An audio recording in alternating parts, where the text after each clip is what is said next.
Posisi kaki ketika sujud seperti apa? Seperti ini? Atau seperti ini? Hadis yang membahas tema ini sebanyak 66 buah. Tersebar di berbagai kitab hadis. Semua hadis yang menjelaskan posisi kaki ketika sujud semua disandarkan kepada Aisyah radhiyallahu anha. Artinya hadis-hadisnya semua ahad. Meskipun begitu ada yang sahih, hasan, dan doif. Redaksi hadisnya juga bermacam-macam. Ada yang umum dan yang spesifik. Mari kita bedah satu persatu. Hadis pertama, bunyinya seperti ini. Anna Aisyah qalat, alamatu iqtibasin kuntu naimatan ila janbi Rasulillahi sallallahu alaihi wasallam, fafaqadtuhu min al-layl, falamastuhu fawaqa'at yadi ala qadamayhi wa huwa sajid. Terdapat dalam kitab Jami, Tirmizi, jilid 5, halaman 474, hadis nomor 3493. Aisyah radhiyallahu anha berkata, pada waktu itu aku sedang tidur di sisi Rasulullah. Ketika bangun tengah malam, aku mencarinya dan ketika meraba-raba, tanganku memegang tumit atau telapak kakinya, dan beliau sedang sujud. Hadis ini kualitasnya sahih dan masih umum karena tidak menjelaskan posisi kaki Nabi, terbuka atau tertutup. Hadis kedua bunyinya seperti ini. An Aisyah, qalat, faqadtu Rasulullah sallallahu alaihi wasallam laylatan min al-firash. فالتمسته فوقعت يدي على بطن قدميه وهو في المسجد وهما منصوبتان. Aisyah radhiyallahu anha berkata, aku terbangun dari tidur di tengah malam. Kemudian aku mencarinya dan ketika meraba-raba, tanganku memegang tumit atau telapak kakinya, dan pada saat itu beliau sedang sujud dan dua tumitnya ditegakkan. Hadis di ini sahih, dan memberikan informasi tambahan bahwa tumit Nabi ditegakkan ketika sujud. Namun masih belum detail, apakah harus dirapatkan atau tidak. Oh ya, ada informasi penting lainnya, yakni kata, ala batni qadamaihi. Ada ulama yang memahami bahwa kalimat tersebut sebagai punggung kaki bagian dalam. Menurut ulama tersebut, punggung kaki bagian dalam adalah bagian yang keras. Sehingga, dapat dipahami, ketika Aisyah radhiyallahu anha memegang bagian dalam dari punggung kaki Nabi, itu menunjukkan kaki Nabi pada saat sujud terbuka sehingga istri beliau dapat memegang bagian dalamnya. Tapi pemahaman seperti itu tidak tepat.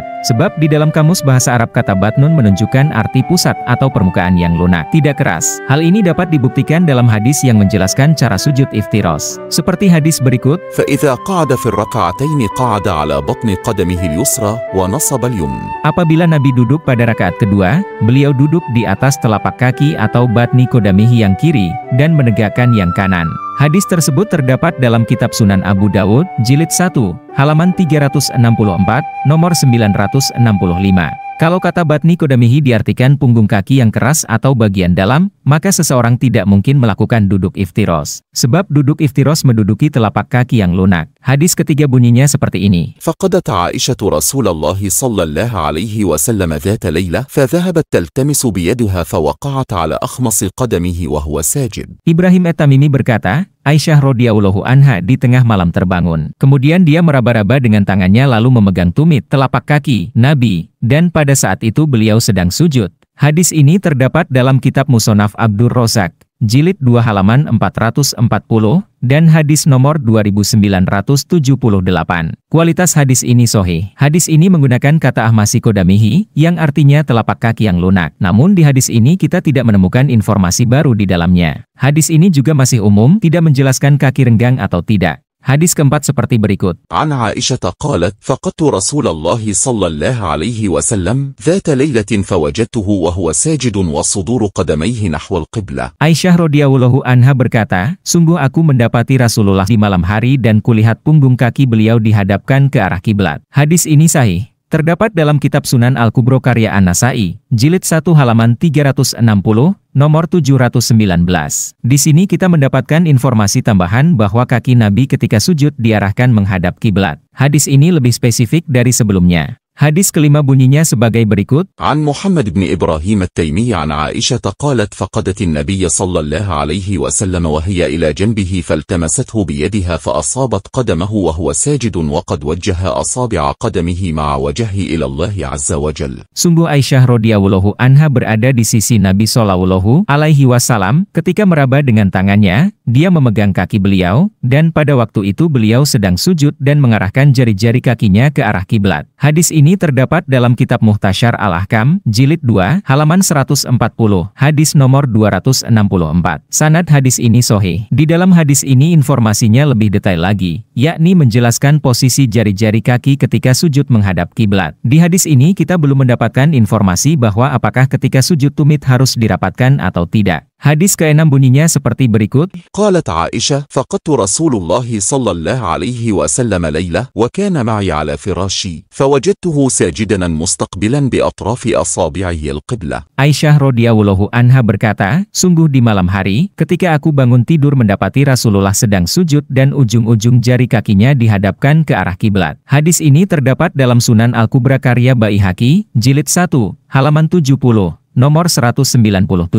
Hadis di atas semakna dengan hadis sebelumnya dengan redaksi agak sedikit berbeda dan lebih rinci, yakni dengan tambahan kalimat ujung-ujung jari kaki, bi atrofi asobihi. Kalau sebelumnya cuma jari-jari kaki saja, asobi kodamihi. Namun sayang hadis ini doif, karena ada satu orang perawi, namanya Muhammad Isa et-Tamimi yang tidak kredibel. Hadis ke-7 seperti berikut. قالت عائشة فقدت رسول الله صلى الله عليه وسلم وكان معي على فراشي فوجدته ساجدا راسا عقبيه مستقبلا بأطراف أصابعه للقبلة. Aisyah radhiyallahu anha berkata, aku bersama Rasulullah shallallahu alaihi wasallam ketika tidur, dan ketika bangun, di malam hari, aku mendapati Nabi sedang sujud, merapatkan dua tumitnya, menghadapkan ujung-ujung jari kakinya menghadap ke kiblat. Terdapat dalam Sahih Ibnu Hibban Jilid 7, halaman 369 nomor 6614.